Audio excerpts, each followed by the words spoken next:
Hello, everyone. Thank you all for coming out.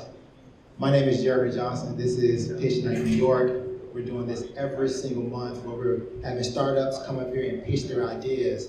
And so you all can just learn how to perfect and perfect their pitches. This is New York City. This is one of the hotbeds of startups. So we're glad you all are here. And we're at this beautiful place by Galvanize. Has anyone been here before? Okay, we got a good amount. Okay. But this is a beautiful place. We're going to have some exciting presentations. We're going to be talking about fashion. We're going to be talking about artificial intelligence and many other things. We have some rock star judges that you all may want to network with and learn about how you really can bring your idea from just idea to something reality so you can provide jobs for everyone in this room. So again, thank you all for coming. My name is Jeremy Johnson again. I am a lawyer in New York City and Philadelphia area. I focus on startup law. I also have my media company on the side called globallaw.tv where I do educational videos about the law, about startup law, fashion law, art law, and things like that. And I am hosting this event today. So we want to make certain that you all are excited. Are you all excited? Yeah. Great. So we're going to introduce Galvanize first. We want to make sure we're appreciative of them. Has everyone gotten something to drink? Gotten some cookies? If not, hang tight. But as of right now, we'll let Galvanize come and talk about this beautiful place. Thanks, Jeremy. Hi, everybody. My name is Chase. I lead partnerships and event marketing here at Galvanize. For those of you who are new, welcome. And for those of you who are not, welcome back. I think this is the second or third time that we've hosted Pitch Night. We do about a dozen pitch competitions a year. Some we self-organize, some we bring in great partners to do. For those of you who don't know what this place is, we're actually a 60,000 square foot technology campus. So yeah, this place is actually the size of about a city block. And we do three things here. We provide workspace to about 50 venture-backed startups from pre-seed to Series B. We have one company that's Series C. We also are home to 3 Fortune 1000 companies, including the IBM Cloud Garage, Invesco's Innovation Lab, and the engineering team from 1-800-Flowers. And we also run immersive education programs in data science and software engineering.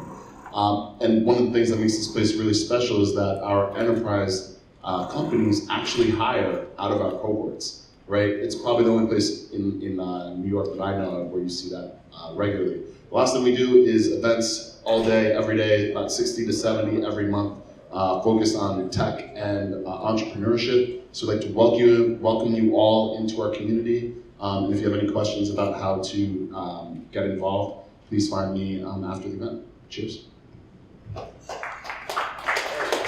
Thank you again for having us, Chase. And one thing I wanted just to talk about, like this room is just full of very talented people. This is a great place to really network. You'll meet people from product design. You'll meet people in artificial intelligence, IT, really anything you want. So you also want to network with everyone to your left, to your right, to your front, and to the back, and really start building your team. This is the place where everyone is coming here to learn about startups. So this team is here, talented people here. So we have some judges here, some rock star judges. We'll bring them up and let them introduce themselves. Hello, everybody. My name is Jason. I am the co-founder and chief technology officer for Pony Data. We have had a partnership with IBM Watson to bring natural language processing to process audit, document analysis, and several other things. I've started a few companies, and I've worked a few different jobs. I've worked some formal financial services all the way down to others. Worked in startups. Every once in a while, I invest in a company, not very often, but I've invested in a few startups just on very rare occasions. And feel free to ask me any questions. Thank you. Hello, Carlos Gutierrez Jr. I'm an investor and advisor to early stage companies. I'm a general partner at Impala Ventures, which is a strategic advisory and venture capital firm that invests in property technology, so prop tech and real estate. And then I'm also managing director of Golden Seeds, which is an angel investment firm that invests in women-led tech companies. Great to meet you all. Great. See, we got some good judges here. So this is a good place to network, pick their brains, figure out how you can get your business funded And you also want to come here and pitch your idea as well, because you need to know how to pitch, the art of a pitch. Because you're presenting to your family and friends round. You need to have a family and friends around. If you can't get venture funded, you got to pitch your idea. You're to an angel investor. When you got to get convertible debt, you need to be able to pitch your ideas to an angel investor. Next round, it can be to the Series A. It can be mezzanine round. And you really have to learn how to pitch your idea. So this is the place to be. We're doing it every single month. Whether it's a family friend round, you want to treat them with respect, have your deck, have your PowerPoint slide. This is the place to learn it. This is the place to actually grow and test it into the market, be in front of a room full of people, make yourself vulnerable. We appreciate it, and then just put your idea out to the world. If you believe in it, we believe in you. So come on out and just learn the art of the pitch. And we're here at Pitch Night New York. So we have some structure with our pitches. Let's see. We have four startups, 6 minutes pitch. At the 1 minute mark, I have a bell, and then when it goes to 0, there'll be like a bong sound to let the startups know that time is up. And the judges also have their sheet. They'll be judging on these criteria: maximum 10 points with the pitch, maximum 10 points. After the pitch, there'll be a Q&A round. So how you handle that Q&A round, you get a maximum of 10 points in your business plan and your market strategy. So we asking everyone to please put your phone on vibrate or silent. We want to make sure the presenters are being treated with the respect they deserve, and actually everyone in this room around you not be distracted by your sounds as well. And the event is being recorded. We want to thank him for recording the event. Let's give him a round of applause for recording this event. And also, make sure everyone in this room probably is on Facebook and Instagram. If you are, hashtag us. We want to make sure we're part of social media. Social is like sharing, being a part of an audience, so we also want to be a part of that. So, without further ado, we're going to get our first presenter on. Artificial intelligence is what he's going to be talking about.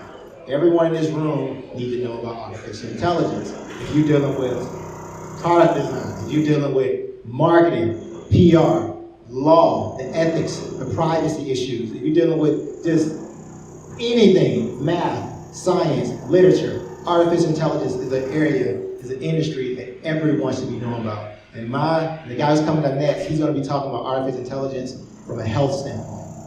This is something, not only the future, artificial intelligence is the present. Machine learning, so you all need to be learning. Pay close attention, because this is going to be a really, really, really exciting presentation. So give us a moment while we load it up. So, Mention one more thing. Sorry, everybody, it's me again. Chase, I want to apologize for some of the background noise. I didn't mention that this is one of the campus sites for Google's expansion. So if you're distracted slightly by some of the background noise, we can thank Google for that one. I should also mention that we are home to 4 VC firms in-house running 2 accelerator programs. So happy to talk about that as well. Cheers. Hey, thank you everybody. My name is Hannes Ben and I'm from Breathing AI, and I'd like to invite you to a little exercise together, taking 3 inhales together and then just take a letting go exhale, and explain more later why. So maybe we can exhale all together, and then a full deep inhale, just a letting go exhale, and then another inhale, maybe the deepest inhale of today, letting go exhale. Now maybe the deepest inhale of this year, or almost of your life, and letting go. Thank you guys. So we're working on customizing screen experiences and calming screen experiences, because a huge problem is that there's a lot of stress. People are stressed out. Cardiovascular diseases, heart diseases are on the rise, and globally they're #1 cause of disease and death. So more sick days, less performances, and people spend almost 10, 11 hours, according to American adults, the latest studies, on screens. And we have limited control over the colors and font styles. Do you know what color is your most calming color? It's always like a guess, right? So one design doesn't fit all is a huge problem these days. And we can only choose between different themes, but we don't know how they impact us. So we are working on calming your life with colors. So we're using the solution as to use the camera, the webcam, or the mobile camera to detect your heart rate or breathing patterns they're like intertwined in a way, just the analysis is different, to detect your breathing patterns and heart rate. And that can be done with like comparing the different pixels. There's more blood flow, it's more red. So it's a very sensitive topic, and we have a patent-based approach. I wouldn't sell that patent for $1 trillion because it's very sensitive, and trust is at the core of what we do of the consumers. And then we personalize with the patent-based approach, personalize the screen experiences with the analyzation of what is your nervous system's most calming color. And we can integrate that into existing software using the existing hardware interfaces of webcam, mobile camera, and machine learning. And it's really that colors and fonts affects heart rate, memories, and attention, breathing. And there's a lot of studies on this, and we worked on this for many years, and we launched our company last year. And the first product is a series of 5 websites, 5 different audiences, and 1 technology. So we always use our patent-based software to analyze it, but we target different audiences, offer to different audiences. The first one we're starting is, we have all these websites. First website we're gonna launch at the Collision Conference in May, where we present is Coloring AI. So everybody could go on there and have a few colors and font styles to analyze for free. So you can see, I spend a lot of time using a text editor today or a chat app, so you learn like what is the color that calms you down the most. And our internal studies have shown that within a few milliseconds, your heart rate can go up 10 or down 10 or 20 if you have a personalized color. We also have a demo video if you go on our websites later. It's very impactful what colors and font styles are doing on our health and our performance level. And then our product for 2020 is we learned from all the data we're gathering, and we can develop a plugin, and we can develop an app, so we can use this, so we can build a chat app or work with smartphone companies to improve their chat apps. We have a seasoned team of entrepreneurs and business people. I worked in neuroscience at the University of Oregon, developed the first prototype at MIT Media Lab. We have Vidya Sankarala from a global nonprofit. Jackson Rollins has developed products which are used by over billions of people. And our team of advisors is a renowned breathing expert like Wim Hof. He is a world record holder. Raphael Grossman was the first one who did surgery with using Google glasses, and is also visiting MIT faculty. And the benefits are really lowering stress levels through deep breathing, has the power to improve attention, brain health, decrease heart disease, extend life expectancy. So imagine every time you're on your screen, you know that the technology will help you to be at your most calm state. And that's oftentimes when we actually perform the most, when we can perceive the most things, and not when we're at our most stressed, and we cannot actually access so many parts of our brain. Our business model is really consumer interfaces and customer interfaces. So we already have our first client, Playa Media. They have websites with over 2 million users. They already paid for the development and the travel costs. They have offices globally. I was at the one in Barcelona around New Year. We don't sell out any data, so that's like the third point, the research and data without consent of the users, of course. And revenue models that we're profitable after 6 months. So right now we have the projections at end of this year, we have 50,000 users, but that's if it goes well with our first client. Actually, we could have over 2 million users, and when we personalize their websites. We're launching like 3 websites. That's an estimate. Maybe we can even launch the 5 websites we own right now. And then in 2021, we'll hopefully be on all platforms, having a plugin ready. And the milestones that we won an award at Stanford in an AI conference on well-being. 2016, it was a patent-based approach, so we're pioneering this field. And the first prototype was developed at MIT Media Lab. First clients in the conference in Toronto in May. It's over 20,000 users, audiences there. And press, we were featured in Forbes magazine end of last year. I spoke in 3 podcasts so far this year. We officially just launched the company in December, so we had a lot of traction so far already.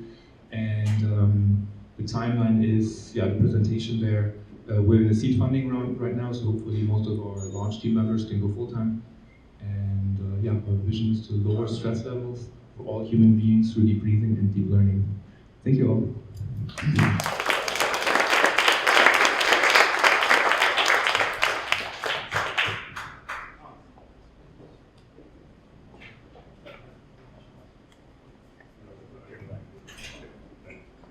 Well, great job.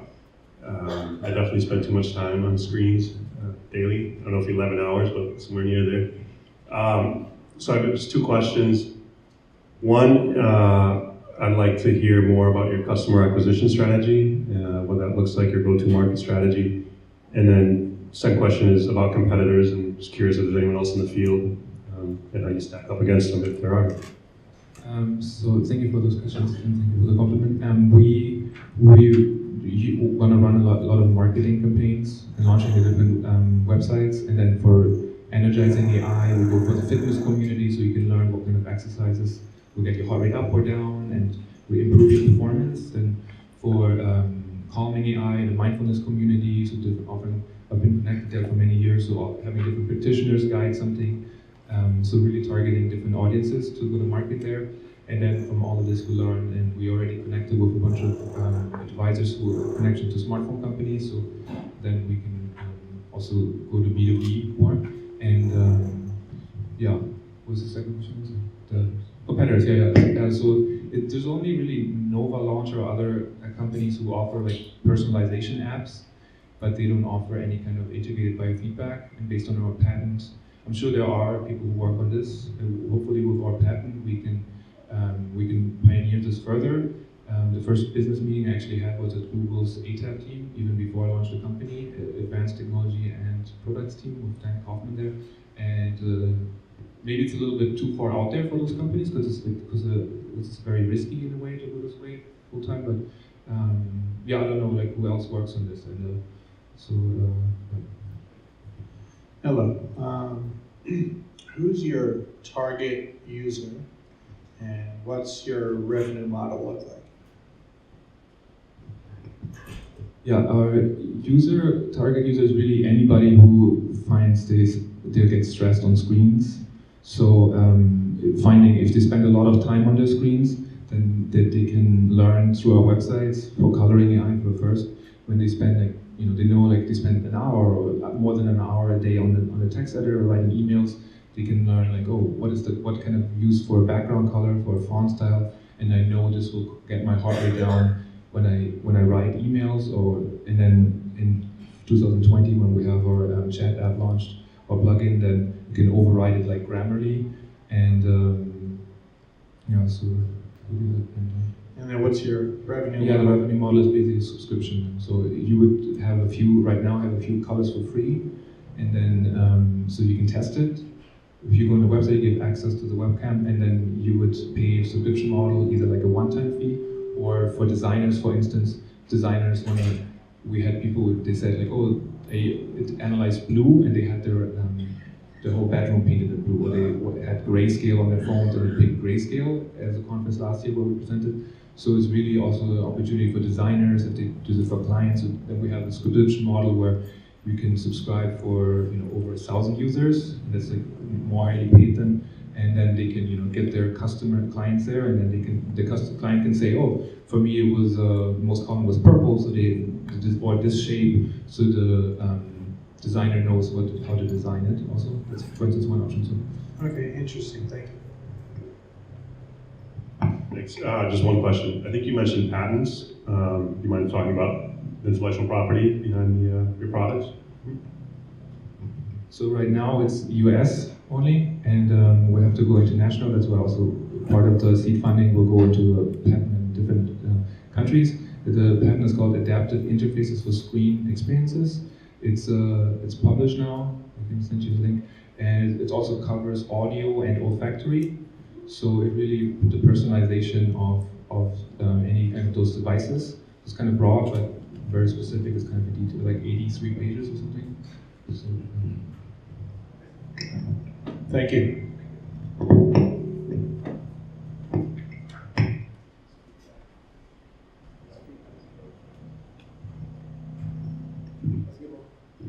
Let's give him a round of applause.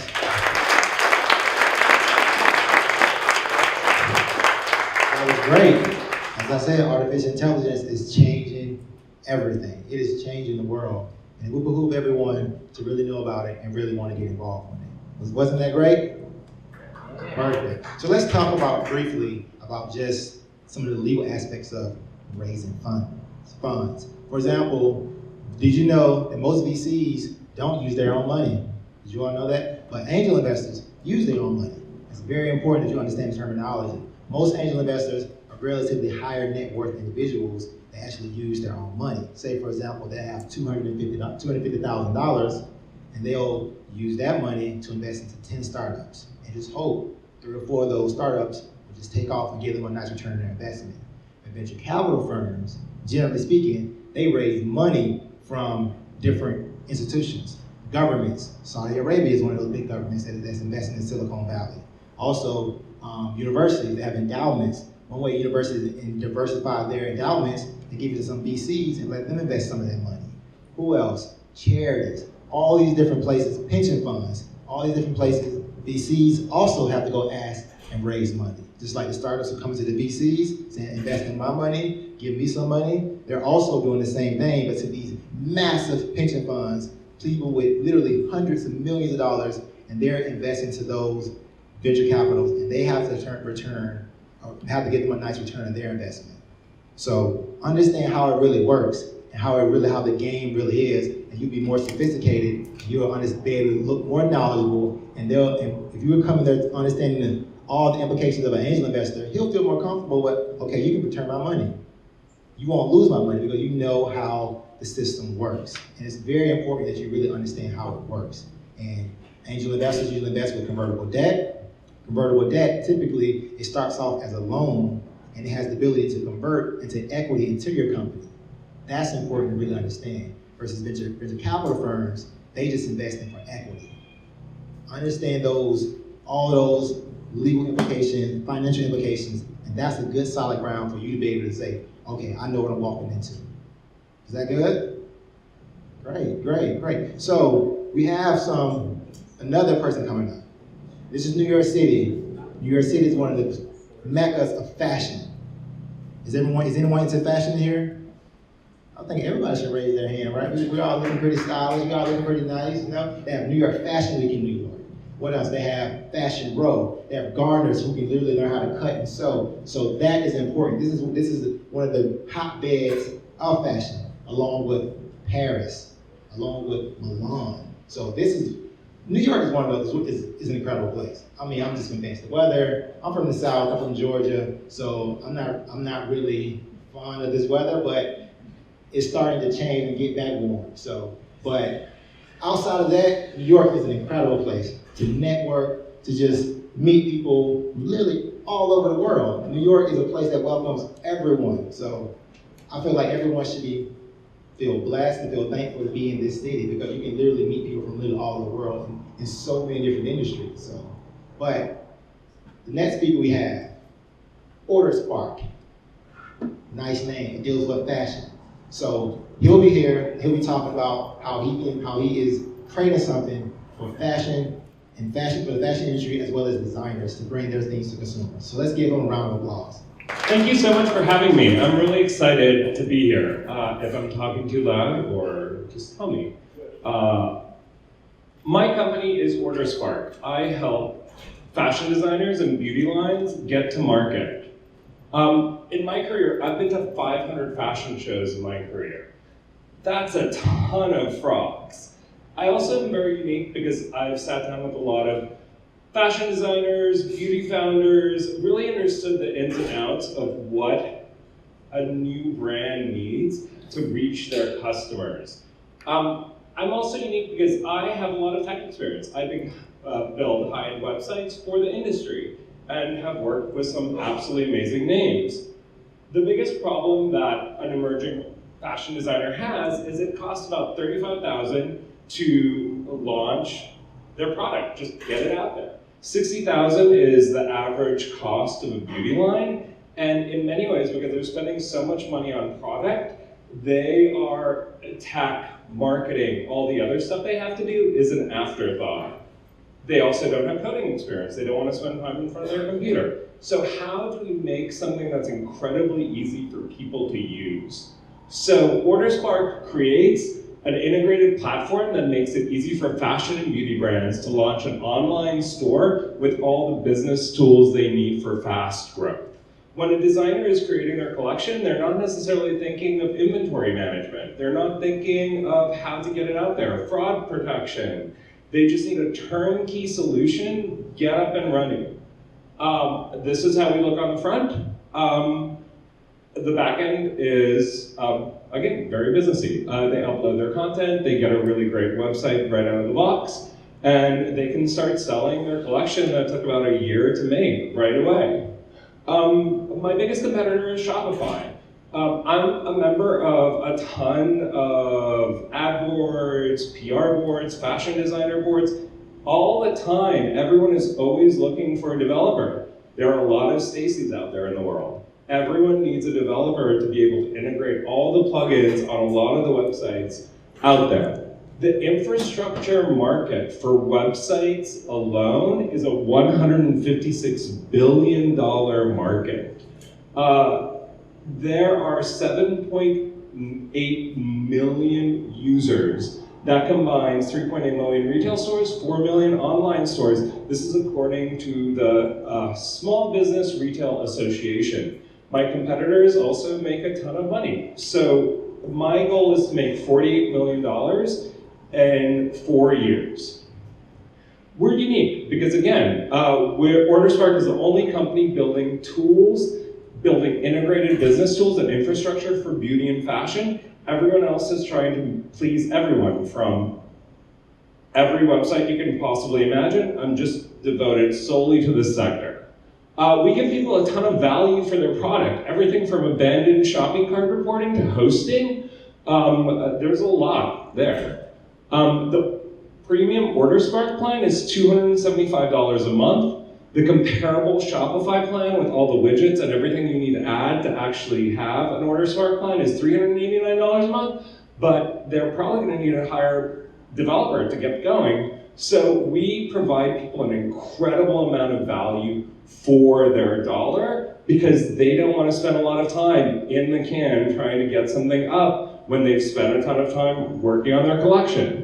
Our pricing is the basic plan, which is $49. It's a great way to just start up. You don't get as many dynamic business tools. It's great for people to understand the platform.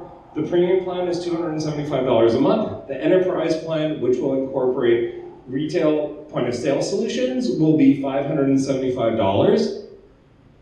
The revenue model is pretty simple. I bootstrapped this through my photography and fine art practice. We just need 50 users to make 10,000 in revenue. I expect to get there in about 4 months, which is a very conservative number. We will make 280,000 once we hit 1,000 users, and 5,000 will be 1.2 million. In 4 years, that's $4 million a month and $48 million. It's incredibly doable considering the size of the market and how many people are launching a new brand constantly. I'm hoping to start off getting new customers. This is my marketing plan. Digital ads. You have to spend a ton of money on Google ads and Facebook and finding people when they're ready and they're active. I need a website. There also isn't a lot of brand loyalty to the existing platforms. People just want functionality straight out of the gate.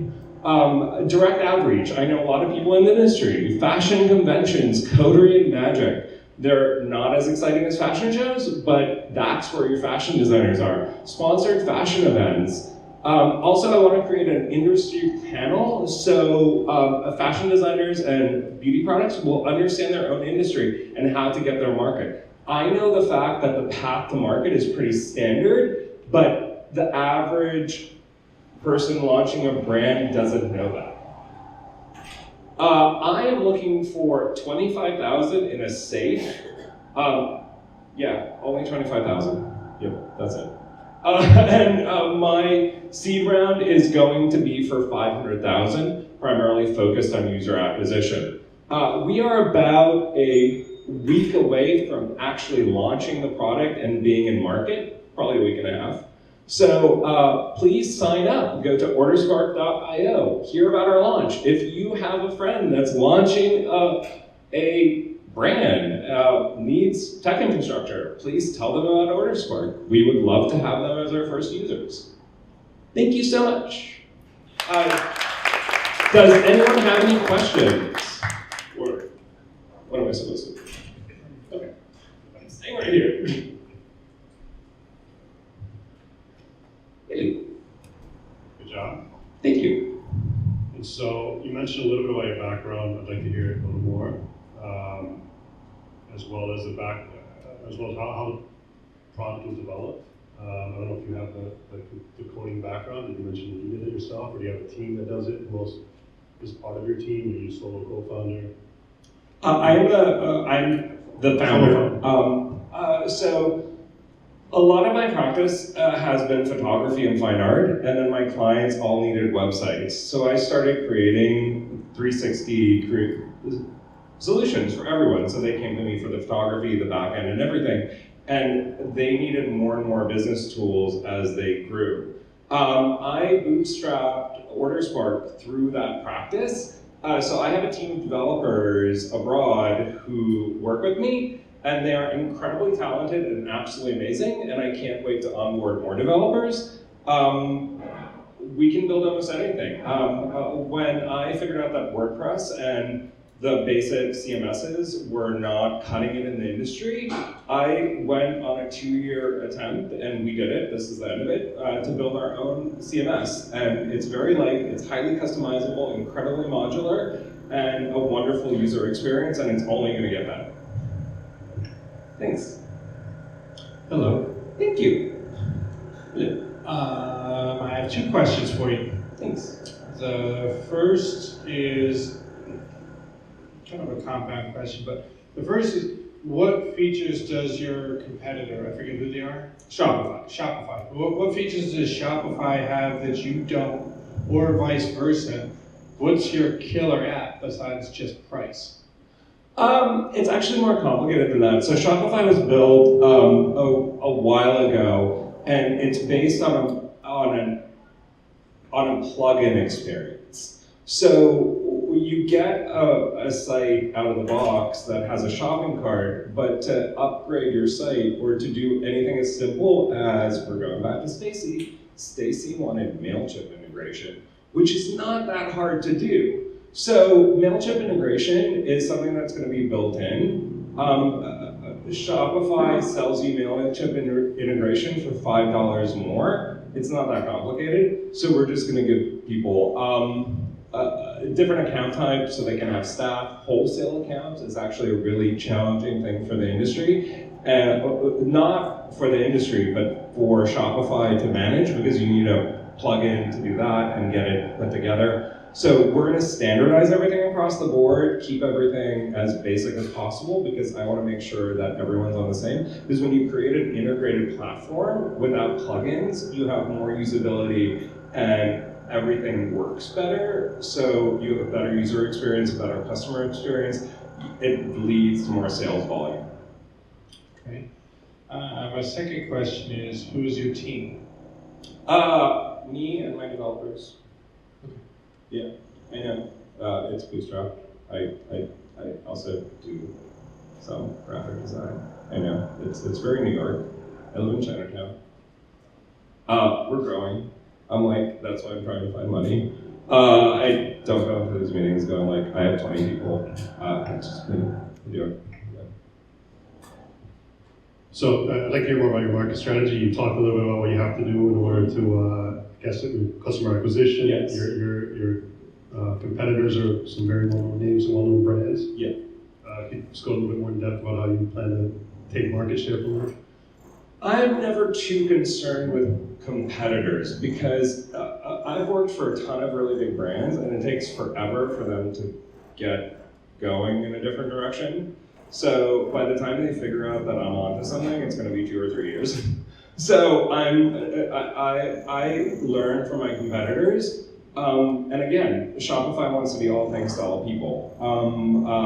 Any brand, product-based brands are really specific, and they have certain needs, and they also have a really outdated code base. We just dipped into the server recalls, and they have 25% bad server recall. My developer did all these tests, and we figured it out. And a lot of it just again comes from the process of adding a plugin. And Shopify is really my only competitor. Squarespace is not that great. Wix is for a really small mom and pop. I'm really just interested in an up-and-coming designer, and there's a lot of them. There's a ton of them. It's a really underserved industry, and there's a lot of need. And the way I figured out there was need is because that's what my phone calls were. I just met them at events. I talked to them. I was trying to solve their problems. And the deeper I got into it, the more I realized that if they could customize everything themselves, and this could just help them get their brand off the ground instead of spending a lot of time with it, there was something really good for me. Thank you. Thanks. Does anyone else have any questions? Does the audience have any questions? I love audience questions. Yeah, I'm not supposed to. Not right now, not right now. Thank you. We'll have a round of applause. A little bit of permission that you can ask all the questions you want, but that was perfect. You know, fashion, one thing I like about fashion and I like about the internet is that it is literally, you can literally create an idea, put it on the internet, and make money off of it while you really sit in your own room. That's important. You can literally have a sewing machine, learn how to cut and sew, learn how to create search your fabrics, cut and sew it, put it on the internet. And you can sell it, and people will actually buy it. And this platform helps you create a store that makes it more user-friendly for you and make your things look more beautiful and make it more presentable to the public. Because labels are important. But things are starting to change. They have changed for a while, where labels really aren't necessarily important. And that creates ground for just the average person to, if it looks good and it fits good, people will buy it. For example, you create some pants, create a shirt, and people try it on and say, I like the way this fit. And they'll look at the label and they'll fall in love with your brand. And that's how you build your customers slowly but surely throughout the years. And that's something that his company is doing, and something that you can do just literally cutting and sewing either in the studio or in your room, and take your idea from something from a dream to a reality. And that's important, but you gotta learn the art of the pitch. And he did incredible. And this is a place for you all to learn it and master it, and really how to do it, because this is how it starts, typically. Generally speaking, you have an idea, and you put your own money into it, and then you look around, because a lot of times it's very difficult to go straight from just an idea to a venture capital firm. It's possible sometimes, but generally speaking, it's not. So what you do is get your family and friends, people that know you best, your friends from college, whatever it is, you can create a round of funding for your family and friends. And you'll give them, they'll give you a loan. Generally speaking, you don't want them to invest into your company, because they would plan on raising money later on. Because if all your family and friends invest in your company and take up the majority of your company, the VC's gonna look at it and say, there's only 20-30% left in this company. This is not a company for me. I can't make a good return on my investment. So you ask for a loan, and you pay that loan off. But that helps you grow your brand. And that's the angel investor, convertible debt, and that's the VC round. So this is, understand the parameters and the funding cycle. Just knowing that alone puts you ahead of just generally most people. But a lot of times, you may not gonna get money, so you gotta don't quit your day job and use that just to keep building your idea, and you'll take it where you need to come to. And this guy in particular, one thing I like about it is that it's user-friendly. It's UX. Does anyone here know UX? UI? That's something I wish I knew. But you gotta be able to make things user-friendly for your client, for your customers. And the next presenter we have also has something that's user-friendly, but it's primarily dealing with short videos, comedy, the GIFs, the GIF, I think I pronounced that right. And it's dealing with being able to make it something that can be shared in many languages. So we're gonna have him come up next to present, and let's make sure we give him a round of applause. All right, my name is Basan. I'm the co-founder and CEO of Kulfi app. We are creating Giphy for India. How many of you would recognize the guy on the right? Jonah Hill, right? And how about the guy on the left? He holds the world record for number of movies he acted in, but there is no reference for you guys. Like, you would never send a gift. Same thing happens in India. Giphy, they have a lot of gifts from here in the US, and people in India cannot relate to it, and I cannot share it truly with my mom or my sister. I cannot share it. And the guy I showed you, he only acts in a language called Telugu. It's very small out there, but India has 22 official languages, hundreds of dialects, right? But there is no platform that is serving native content for people who speak their language. So that's the problem. To give you, to show you an opportunity, just on one day, New Year's Eve, WhatsApp shared how many GIFs or videos are shared in their platform. 700 GIFs, 700 million GIFs, and 610 million videos. That's in 2017. So this is the opportunity I'm going after. Our company purpose is to be the primary source of GIFs or short-form entertainment media for people who speak different languages. Users can come into our platform, create their favorite content, search and share with their loved ones and family. We released our product in August 2017. We are available in Android, iOS, Slackbot, a website, and we are working on our voice app too. So you could say, hey Siri, send a happy gift to my wife. So that would be that. So far, our users shared over 75 million gifts. Daily active users, 12,500. They spend about 7 minutes a day in our platform, 110,000 users a month. We are going after the fastest growing internet millennial market in India. Our goal is to reach 200 million monthly users in 3 years. We do have competition, big ones, Giphy, Tenar. The last two ones are from India, Gipsky and Samosa. The two things I want to actually concentrate here is the video reactions and the multilingual search. 90% of Indians would not search in English. They want to search in their own tongue, right? No one searches LOL. So that's our secret sauce in the business, where we have our own search engine where you can search and type in Indian languages. And let's come to video reactions. When we released our app, we started getting a lot of reviews. Our users started saying, what kind of app is this? There's no sound to it. It's a waste app, don't download it. And we did a user survey, and users in India actually like videos more than GIFs. So we packaged it together, and we have both small video reactions, GIFs. We also have stickers now. So we all packaged all together to be able to find our market product fit.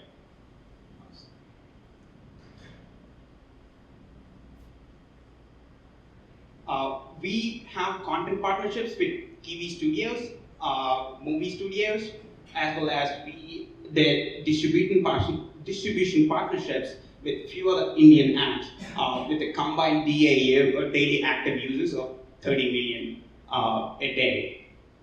And our cost of user acquisition is 4 cents.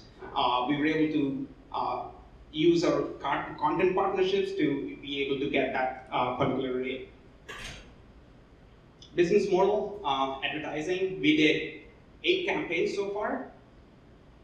Three campaigns for brands, some of the big brands in India, a Big Bazaar, which is our supermarket, a poker app, and another car, Mahindra. And one campaign that I'm particularly really proud of is we did a campaign for an upcoming movie, and a GIF was shared more than 1 million times in just one day, and the campaign was viral, and the producer was super happy. So we want to continue this, and scale this into other languages in India. Found a story. We've been, me and my best friend from high school, we've been doing this. This is our 7th project, by the way, and one project I'm really proud of. We created an app for immigrants here in US who's coming from India. So you can meet people who maybe immigrated here from India. So our users, we integrated Giphy, and they said, like, give us Indian gifts. That's how whole idea started. Product timeline.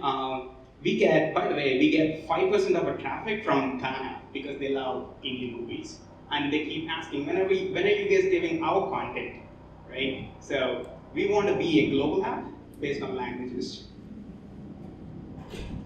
Ask.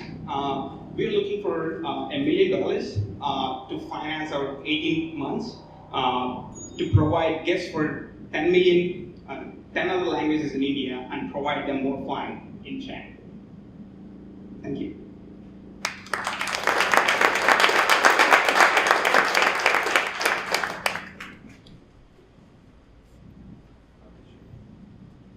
Great, thank you.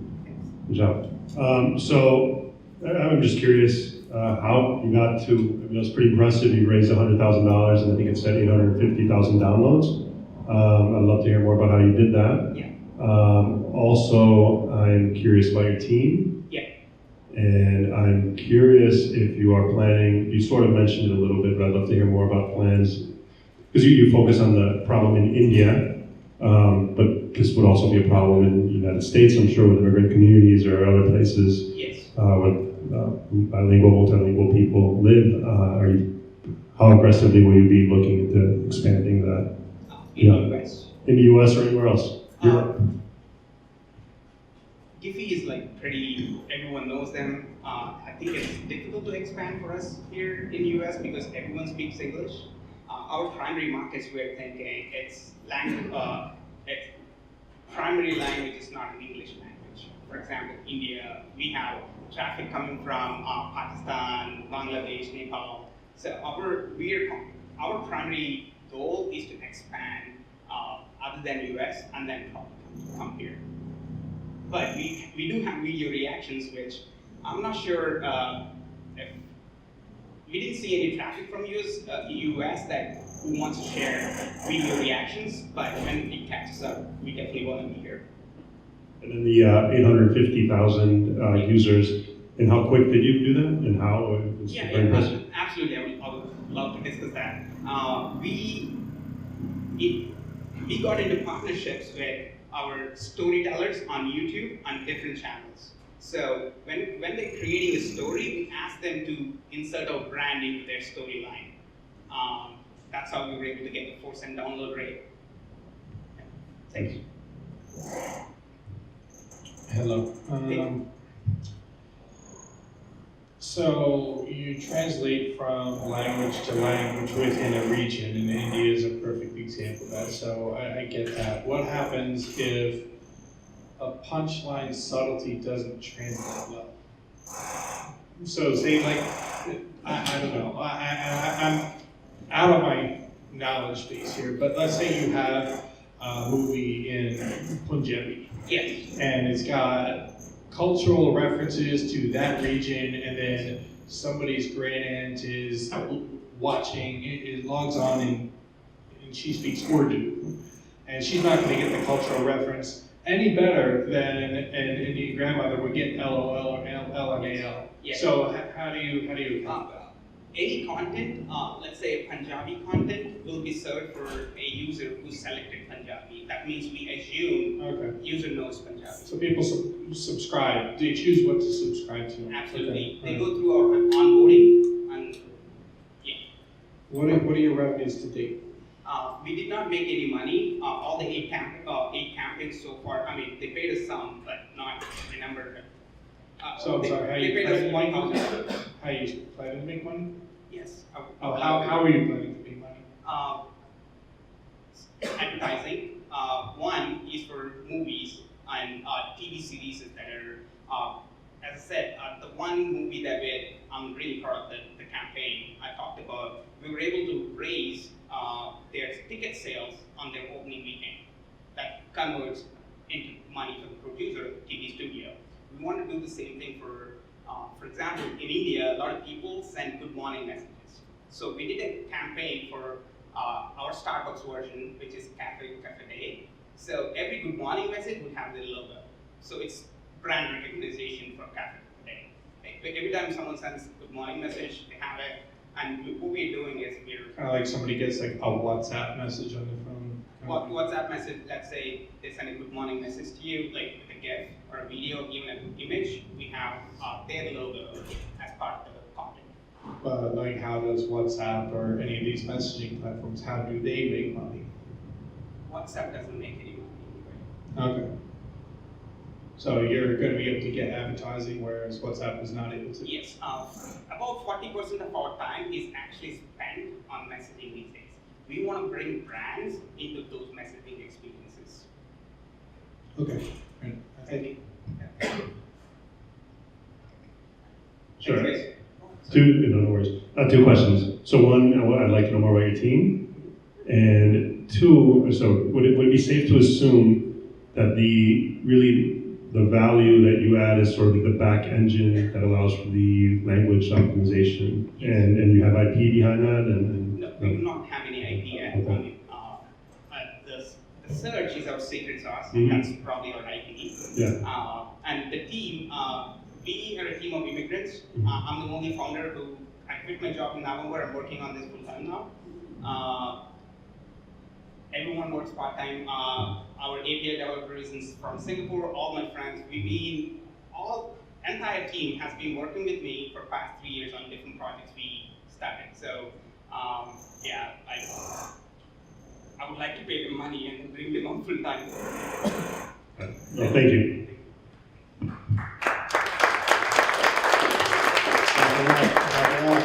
Clap it up. So, that was great. As the world gets larger, in many ways it gets smaller too, because through the internet, through globalization, we're all interconnected. And you want to learn different languages. You also want to learn about different people as well. So, last but not least, we have another presentation coming up. It's coming up very shortly. But in the meantime, let's talk about some more legal things with startup and venture capital. What is probably the best place eventually that you want to put your startup in? What state do you want to incorporate your startup in? Take a guess. Okay, we got Delaware. What else do we have? Somebody said New York. What else? Kansas. Somebody said Kansas. Okay, what else? Anyone else want to throw out a name? Nevada. Okay. Nevada's great. Nevada's really good for asset protection. When you want to protect your wealth, Nevada, what else? South Dakota, Wyoming, these states are really good for asset protection because it makes it very difficult for creditors to be able to go in and take your things from you. So think about Nevada, Delaware, South Dakota when it comes to asset protection. But the correct answer was Delaware. Delaware is fantastic when it comes to business law and protecting your business because the laws there, like for example, Coca-Cola, all the big corporations are incorporated in Delaware. For example, Coca-Cola is headquartered in Atlanta, Georgia, but it's incorporated in Delaware. And the reason why the business laws for Delaware are some of the best in the world, like in the world. So when you're thinking about growing your brand on an international perspective or nationwide perspective, look at the state of Delaware. All these venture capital funds are going to be in Delaware because the laws are really good for business laws and things like that. So understand some of the elements. You get a lot to understand, but slowly but surely start working your way while you're growing your brand. Understand some of the financial implications and some of the legal implications to minimize your risk and protect your money for your shareholders and your investors. So we're going to be coming up next. We got Swoop.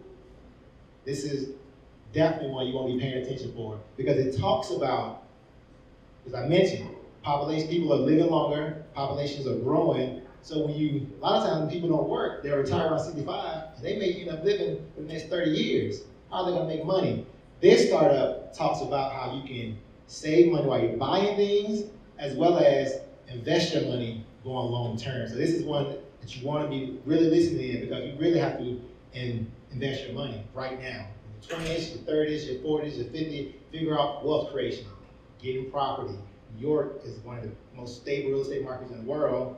US is probably New York and Washington, D.C. Those are probably in Silicon Valley now and different places like that. But New York has always been a stable place for real estate marketing and real estate market. So real estate's another place. What else? Start your startup, shares, invest in your money, learn wealth creation, and listen to the startup while he'll talk about how you can save money on your purchases every single day, as well as plan for your retirement. So without further ado, we're gonna give him a round of applause and we're gonna let him speak. I don't know what's kind of going on here, but hopefully you guys can focus on the top 2/3 of the slides. My name is Phil Parada, and I'm the founder of Swoop. Okay, well, not perfect, but I created Swoop as a platform to help people achieve their life and financial goals by shopping. And this was a strategy that was endorsed recently by Good Morning America and ABC News. It was built by consumers for a like-minded consumer. I like to buy what I want when I want it. I couldn't be bothered using a discount of any kind, certainly not searching for one. It's not fun, it's a laborious process. I often live at or above my means, and my shopping habits contributed to the fact that it took me till I was 42 to pay off my student loans.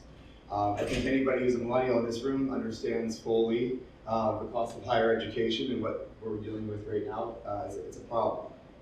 It turns out, though, that I'm not alone. 190 million Americans live paycheck to paycheck. That doesn't mean they're poor. It just means they live at or above their means. And 70% of these people are middle and upper middle income. This is not a poor person problem. This is an every person problem. Saving people money will never go out of style, and I'll focus on the middle stat here. 60% of Americans don't have $500 in a savings account to cover an emergency. That's the majority of people. This is an epidemic. We have a major problem on our hands. So I created a simple formula: swipe, shop, save, swoop, an AI-based financial wellness platform that learns your buying preferences, finds you discounts, executes those discounts at purchase, and then invests the money that we save you. So we're in market with our inaugural partner, Walgreens, in pilot.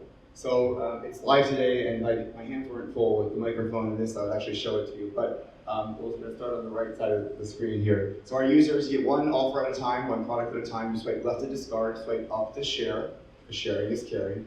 Swipe right to put it in your wallet. When you swipe right, we're essentially linking it to your shopper loyalty card automatically on the back end, removing any friction at checkout. Then you go shopping. And by the way, with our Walgreens partnership, we're in 8,000 plus physical retail locations nationwide as well as online. And then when you actually realize the savings, we distribute it to life goals. You can keep and spend it. You can put it to pay down student loans. You can put it towards a future higher education through 529 plans. You can donate it to charities. We have over 1.4 million on our platform, or you can save it in a retirement account, a vacation fund, etc. We've actually added another feature, which is crowdfunding. Family and friends can link to your goal, and when they save money, it can contribute to it, accelerating the achievement of that goal even faster. But what this really is transparency into the full purchase funnel. So on the left there, if you were looking at the product right now, that's awareness. When you're deciding which way to swipe, that's consideration. Our algorithm is tracking all of this behavior. When you swipe, when you accept it and put it into your wallet, that's intending to buy. And then when you redeem the discount, you purchased it. We have full visibility into all of that, making this a very powerful tool. Our algorithm and business process are patent pending globally. The swipe might seem simple, but it's superior, or delivers superior data intelligence because our users can't skip. If you think about discount shopping, other types of sites, they give it in tiles, which means they don't really know what you would consider a best or alternative product. Here you can't see the one behind it unless you interact with this. So our algorithm is making hypotheses and testing and learning on these various variables, among others. And two that I want to call your attention to is the swipe up, which is share. We can watch products and offers move from person to person. It's amazingly powerful. And price sensitivity. Right now, retailers give every discount, the same discount to every consumer. Why? Because they don't know what is going to motivate you to buy something. But we can actually figure out the exact dollar or penny amount that it will take to move you into purchase, helping with margin compression. This is Sarah Swooper. She represents our actual cohort of our users. Without a change in buying behavior or income, we increased her purchasing power by 13%. The Sarahs of the world, without impacting her budget or current lifestyle, got the product she wanted, she got it for less, she got to pay down her student loan faster and support her charity, all for the same amount as if she bought that product full price. But purposeful shopping impacts the retailers as well. Our users with goals attached to their account shop 20 times more frequently, spend 8 times more money, buy 4 times more product than the average consumer, and we've been able to demonstrate that we can drive 14% new shopper traffic. So if the app is open, we're making money. In the future, data and precision targeting, money and flow through an interest-bearing sweep account. I can explain that later in the Q&A. Advertising and licensing fees of our APIs, I'll give you a hint, round down at the register. Today we have 2 active revenue streams, rev share with our retail partner and the transaction fee we charge on moving money to certain transactions. We take it out of the discount. On the right here of the screen is actual 6-month revenue contribution per the Sarahs of the world. On the left side of the screen is a hypothetical expansion of that as we add more retailers, more products, more savings, and more goals. So let's look at the economics. We have a $125 average revenue per customer at an 80% profit margin, giving us a contribution to margin per customer of around $100. That's with one retailer. So 100,000 people, you do the math. So it's a very lucrative business. This is our team. It takes a village. It's a small village in our account. I'll point out one, our chief AI architect. He is 25+ year machine learning and AI specialist. We have a junior AI specialist on our account that is a double PhD in mathematics. There are other members of the team as well. The buzz is growing. So we've made appearances in Good Morning America, Jill on Money. In fact, with GMA, we helped them raise $2 million for education-based charity. We have raised money thus far and have some notable investors such as Adam Levitt, who is the founder of Credit.com. We're looking for $730,000 to close out our $1 million seed round. That money will be used to develop or build out in-app multi-retailer e-commerce. Right now it's a 2-step or multi-step process. Retailer and customer acquisition, as well as other business expenses. So with your help, we can make magic happen for millions of consumers, not just in the United States, but globally, as well as the retailers, because I think the world's a very boring place and it's just Amazon, Target, and Walmart. Thank you very much.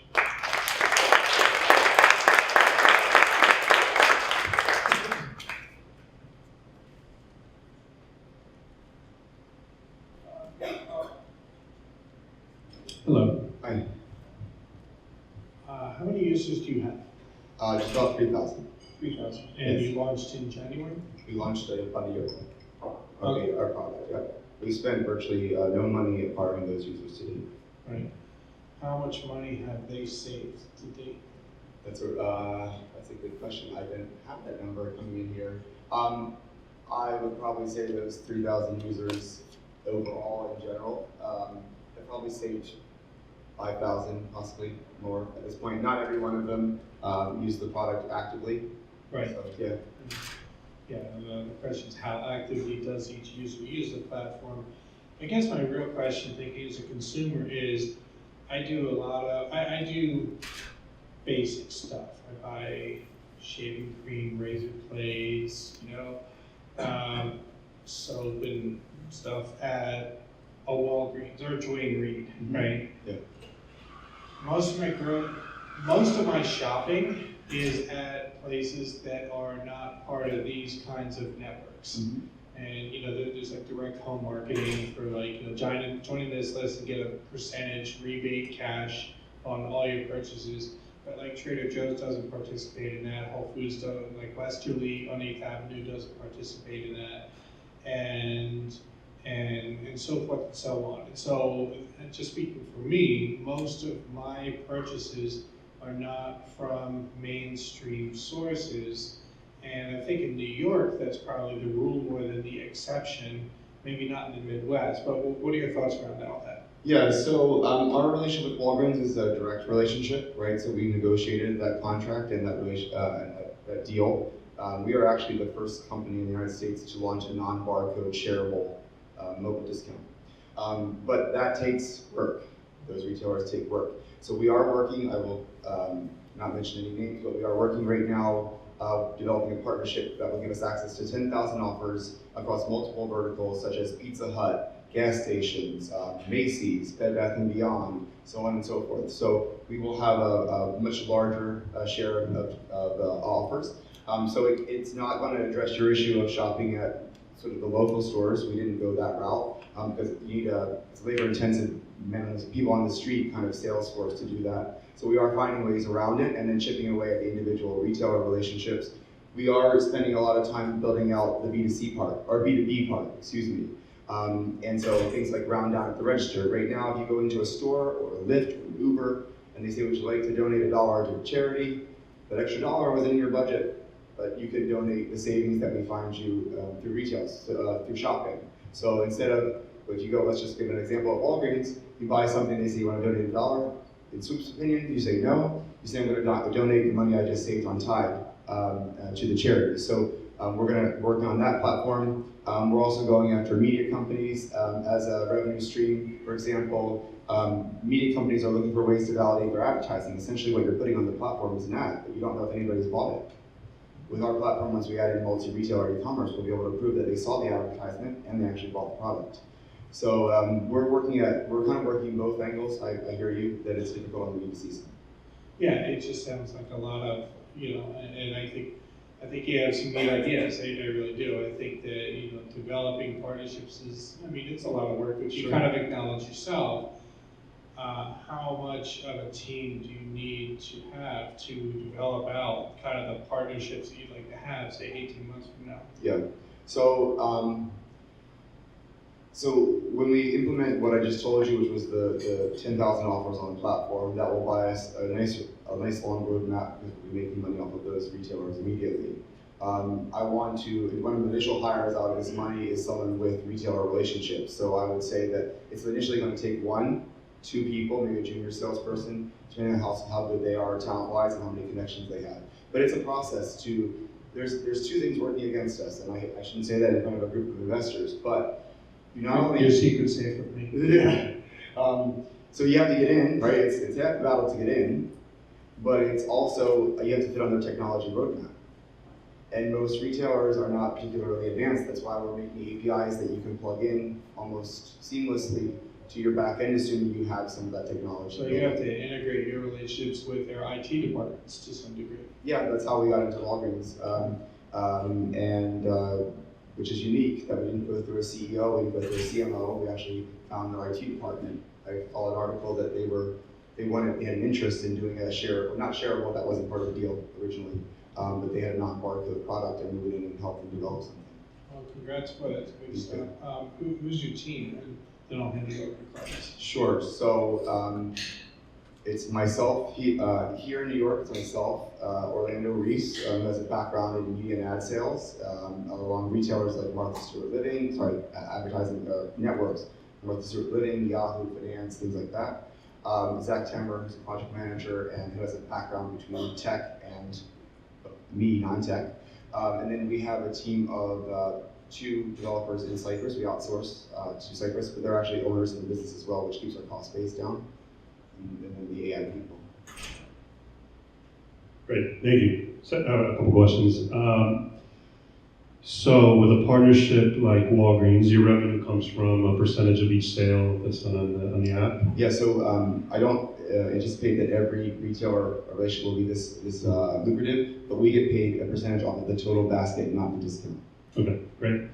And do they, someone like Walgreens, do they also help promote your app?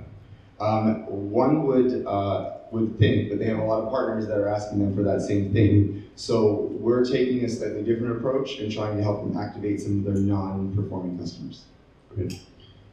And excuse me if I didn't understand it. So you take the savings and you invest the savings? Invest in quotes. So right now, the repurpose is probably a better word, but we take the savings that you receive and then we put it away to a goal. So all the goals and the percentages with which you have us do that are entirely personalized to you. Mm-hmm. So for me, I have 2 nephews. I have 529 plans for both of them. 80% of every dollar I save gets split evenly between their 2 529 plans, and the other 20% goes to my favorite charity. So I'm supporting their education. Now, the interesting thing about our crowdfunding is that my mom, my dad, my sister, and my sister-in-law, and my brother also have their 529 plans. Now there's 5 of us contributing to their education without budgeting for it. Okay, and you would take that off your platform. It shows your goals, right? The vision, how you want to have it divided, and then you take it off the platform. That's correct. We will eventually add other things, other goals that I can talk to you about offline. Okay, and then since you're sort of holding the money, do you make money off interest as well? Yes, so that was the sweep accounts. That's a future goal. We haven't implemented that right now. Right now, our ledger tracks each individual's money flow. But there are certain goals, such as 529 plans and student loans that have minimum contribution thresholds. That money sits in float. We're going to move that to a corporate account collecting interest. And so if you think about the scale on that, it can be a pretty sizable piece of business for us, a revenue generation source. One more question. I saw you have a background in finance. You Yes. want to tell us a little bit about it? Sure. So most of my career was in finance, doing marketing. I started in private banking, so I understand the needs of the wealthy. That's obviously not necessarily who this product was built for. But then I moved over to asset management, doing retirement products. And what actually triggered it there, about 8 or 9 years ago, dating myself, I was doing an initiative to understand the needs of millennials as they head towards retirement. And what I found as a result of that research was that despite generational differences as an industry, the recommendations are always the same and they always start with income. So when I left there, I thought, how do we help create another source that increases their income so that they don't have to cut back on their life expenses in order to fund the things that matter most to them? And that was the impetus for this project. Thank you.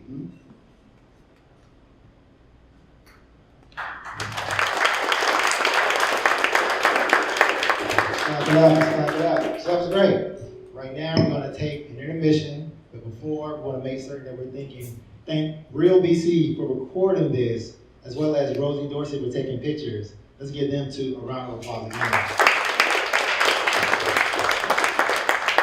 So the judges are going to get together and they're going to decide on a winner. So we'll give it maybe 5 or 10 minutes for them to decide. In the meantime, make sure you network, make sure you get you something to drink, maybe some cookies left, maybe some wine left, and just network with each other and figure out how you can build your team and come here and pitch.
We got a judge right here. We're going to quickly go get some feedback for all the startups. And after that, we're going to announce the winner, announce some of the big prizes that we have for the startups. So here's our judge right here. Hey everybody, so brief feedback on each of the 4 startups, and then we'll hand it back to Jeremy to announce the winners. Okay? So we'll just start in chronological order. Breathing AI, I think one positive thing that you have is the fact that you secured Wim Hof. He's a rock star in the world of breathing and the Iceman, and we think that he could really be a good brand ambassador and such. I think one suggestion is the pitch was a little rushed, and like just pace yourself when giving it so it's more digestible to follow. Order Spark, do you want to like alternate or? Okay. Okay, all right, Order Spark, I think had a very good established credibility in the beginning and articulating the problem followed by the solution. Thought it was maybe the best introduction of anybody. I think that an area for improvement, or we agreed, was there's not enough differentiators, clarity and differentiation between you and the competitors. Yep. And also some of the pricing slides, like on one slide it's like, Shopify is $350, and whereas you guys are $240, and then the next slide is you guys are 50, not 240, but 55, 240, 512. It really confused me.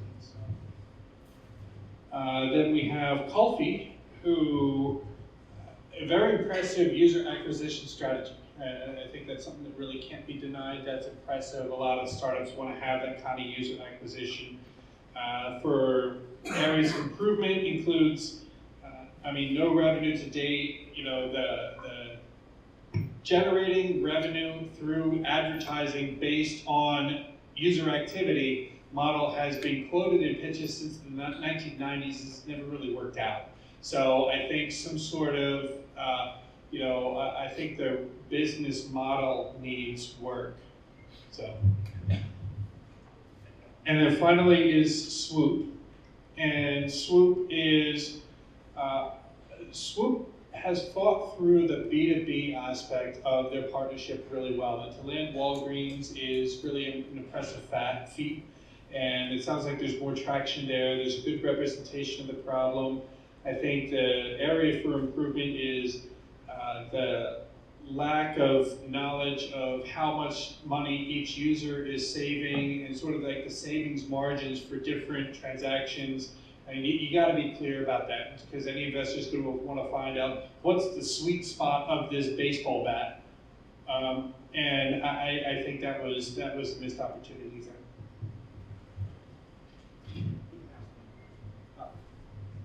Yeah, no, I don't have much more to add. I just thought all 4 of them were great, and it really was a pleasure to be able to hear from all 4 entrepreneurs, and really, who's the winner? Oh, yeah, great.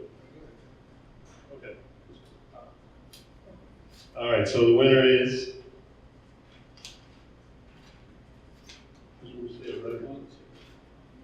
All right, so the winner is Kulfi.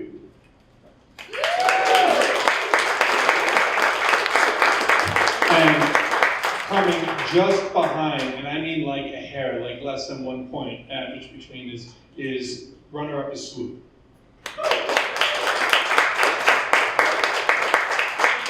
And I know we're on a timeline, so I'm available to talk afterwards to give feedback. So let's thank our judges once again. Kulfi is our winner. Let's clap it up for him. So, we're going to talk about some of the prizes that they have. 1 second, let me pull it up. Big time prizes for Kulfi. For example, you get admission to HubSpot, which is for startups. They offer CRM, sales, and marketing software. 6 months free MailJet, which is a premium service for email marketing. 750 credits to Seed Lawyer, which is on-demand legal advice and services. A free hour of UX consultation with Slide UX. And 6 months free effortless service for accounting and expense management. And a 1 year free of captive premium. So you get a ton of prizes. But there's also more for all of our participants. We have all participants get 3 months free MailJet premium service, 1 hour UX consultation with Slide UX, 450 credits to seed lawyers, and 6 months free effortless service. And also, our winner gets a free day pass to this beautiful place. So let's clap it up and thank everyone for participating. Learn the art of pitch. We have a lot of good prizes. So you come, pitch your idea, get some excellent feedback, build your team right here. There's plenty of people. There's marketing, there's PR, there's legal, there's IT, there's finance, there's everyone in this room. It's really up to you to be a leader of leaders. That's what we want to be in 2019. Not just a leader, but a leader of leaders. Figure out how to team build. That's a skill that we all really have to learn. So thank you all for coming, and have a good night.